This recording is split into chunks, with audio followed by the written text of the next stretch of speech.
संगत जी, राधा स्वामी जी। कुछ दिन पहले मैंने YouTube पर एक वीडियो देखा जिसमें एक सत्संगी माता दूसरे धार्मिक स्थान पर जाकर सवाल पूछती है। उस सत्संगी माता ने कई सालों से बाबा जी से नामदान प्राप्त किया हुआ था। जब वह सत्संगी माता उस धार्मिक स्थान पर जाती है, वह माता उस धार्मिक स्थान के वर्तमान गुरु के सामने बैठती है और अपना सवाल उनके सामने रखती है। सवाल क्या था? मुझे ब्यास से नामदान लिए कई साल हो गए, लेकिन मैं अभी तक अंदर से तरक्की नहीं कर पाई। अब मैं क्या करूं? संगत जी, अब सवाल ये उठता है कि ऐसा सवाल उन्होंने क्यों पूछा?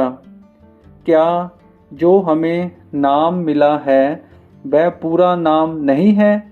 या हमें पूर्ण गुरु ही नहीं मिला जो हमें ऊपर के रूहानी मंडलों तक लेकर जा सके?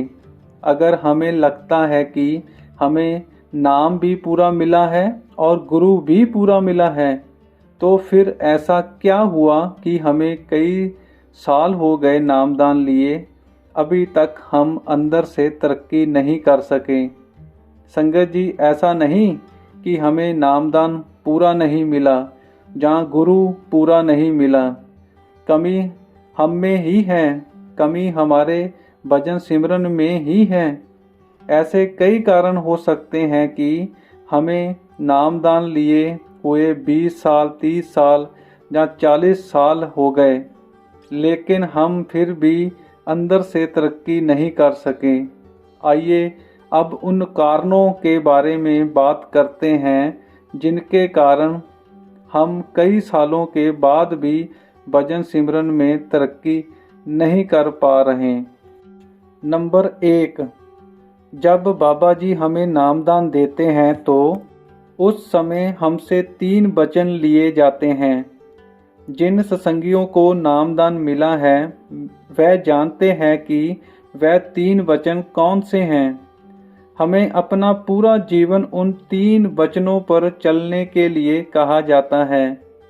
मुझे लगता है कि बहुत कम ऐसे सत्संगी होंगे जो उन 3 वचनों को पूरा करते होंगे। यदि आप भी उन 3 वचनों का पालन नहीं करते तो फिर हम कैसे उम्मीद कर सकते हैं कि हम भजन सिमरन में तरक्की कर पाएंगे। नंबर 2, भजन सिमरन को पूरा समय ना देना। जब हमें नामदान मिला तो बाबा जी ने हमें हर दिन 2.5 घंटे भजन सिमरन के लिए बैठने को कहा। अब हमें विचार करना है कि क्या हम हर दिन 2.5 घंटे बैठते हैं? हम ज़्यादा से ज़्यादा 1-1.5 घंटे बैठते हैं और फिर उठ जाते हैं। भजन सिमरन को पूरा समय ना देना भी एक कारण है कि हम भजन सिमरन में तरक्की नहीं कर पाते। नंबर 3, भजन सिमरन के समय मन को तीसरे तिल पर ना टिका पाना। जैसे जैसे हमारा ध्यान दुनिया से निकलता जाता है और हमारा मन तीसरे तिल पर ठहरना शुरू हो जाता है और हम भजन सिमरन में तरक्की करना शुरू कर देते हैं। लेकिन हमारे साथ क्या हो रहा है? कभी कभी हम पूरा समय भजन सिमरन में लगाते हैं, लेकिन जो समय हम भजन सिमरन में लगाते हैं हमारा मन तीसरे तिल पर नहीं बल्कि बाहर की दुनिया में ही लगा रहता है। तीसरे तिल पर मन का पूरी तरह एकाग्र ना होना भी एक कारण है कि हम भजन सिमरन में तरक्की नहीं कर पाते। नंबर 4, बाहरी सेवा में अधिक ध्यान देना। एक बार मैंने एक सत्संगी से बात की जो अक्सर सेवा पर जाता था। मैंने उससे पूछा कि आप हर सेवा पर जाते हैं, क्या आप भजन सिमरन को भी समय देते हैं?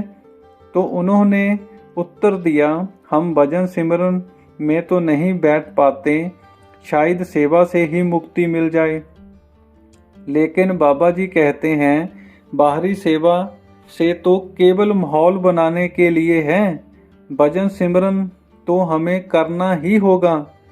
यह सोचना कि बाहरी सेवा से उन्नति होगी, यह भी एक कारण है कि हम भजन सिमरन में तरक्की नहीं कर पाते। नंबर 5, मन में बहुत से विचारों का घूमते रहना।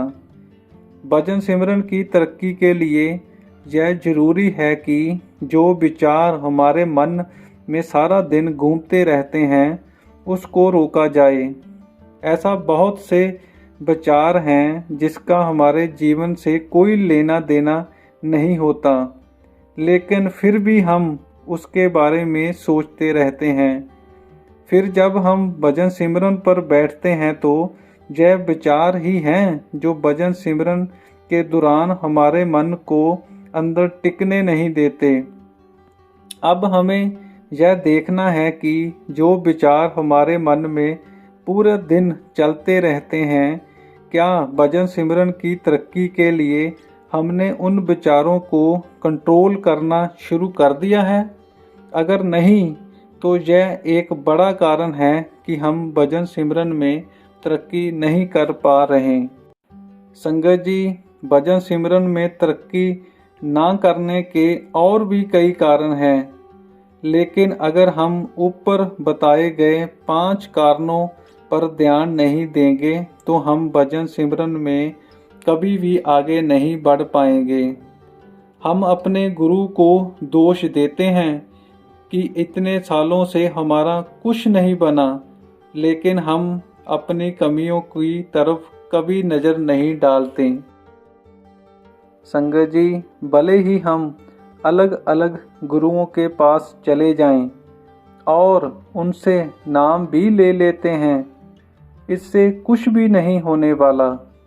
अगर हम अंदर से तरक्की करना चाहते हैं तो हमें अपने आप में कमियों को ढूंढना ही होगा। जैसे जैसे हम अपने अंदर कमियों को ढूंढेंगे और उन्हें दूर करेंगे, उतनी ही जल्दी हम भजन सिमरन में तरक्की करेंगे।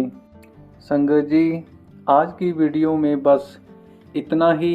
अगर आपको यह वीडियो अच्छी लगी तो आप इसको लाइक और सब्सक्राइब ज़रूर कर दें जी। राधा स्वामी जी।